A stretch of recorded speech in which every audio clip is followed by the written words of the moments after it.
परंतु परमेश्वर का वचन हमें इस बात को सिखाता है कि हमारे जीवन में यदि परीक्षाएं भी आती है तो उसका भी एक महत्व है, उसका भी एक उद्देश्य है। किसके लिए? परमेश्वर का हमारे लिए जो हम उसके चुने हुए हैं। हालेलुया। तो परमेश्वर जो है, परमेश्वर का वचन कहता है कि हमारे जीवन में जो तकलीफें आती है, जो परेशानियां आती है, जो समस्याएं आती है, जो बाधाएं आती है, जब कभी हमें ऐसा लगता है कि परमेश्वर हम आप पर विश्वास कर रहे हैं, हम आप पर भरोसा करते हैं, हम अपने जीवन को बिता रहे हैं, फिर भी हमारे जीवन में समस्याएं क्यों, तकलीफें क्यों?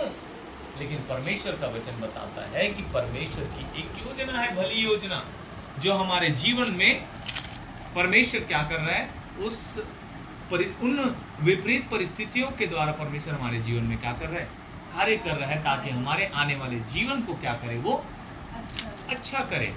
उसके लिए स्पष्टीकरण यहाँ पर हम देखते हैं कि परमेश्वर कहता है कि परमेश्वर सच्चा है। दैट मीन्स परमेश्वर विश्वास योग्य है। वो हमारे उन परिस्थितियों को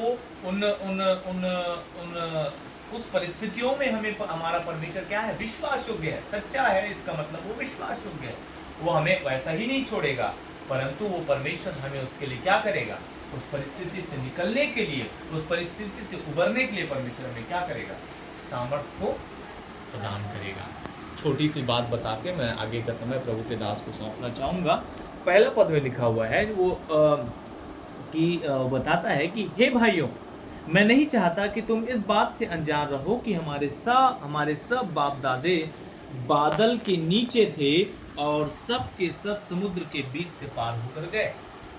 तो यहाँ पर पौलुस जो है अपने इतिहास की बातों को लेकर, पौलुस जो है परमेश्वर का दास जो है इतिहास की बातों को लेकर वो बताता है कि परमेश्वर ने हमारे बाप दादों को कैसे, जो मिस्र की गुलामी में थे, जब मिस्र की गुलामी से छूटकर वे बाहर आए, तो परमेश्वर ने कैसे उनके लिए उन परिस्थितियों में परमेश्वर ने उनके लिए द्वार को खोल दिया। हालेलुया। परमेश्वर ने उनके लिए कैसे द्वार को खोल दिया, इस बात को पौलुस बताना चाहता है कि तुम क्या करो, परमेश्वर पर विश्वास और भरोसा करके उसकी ओर देखकर अपने जीवन में आगे बढ़ो। परमेश्वर सामर्थी है, वो हमारे जीवन को क्या करेगा, सुरक्षित करना जानता है, और सुरक्षित परमेश्वर क्या करता है, रखता है।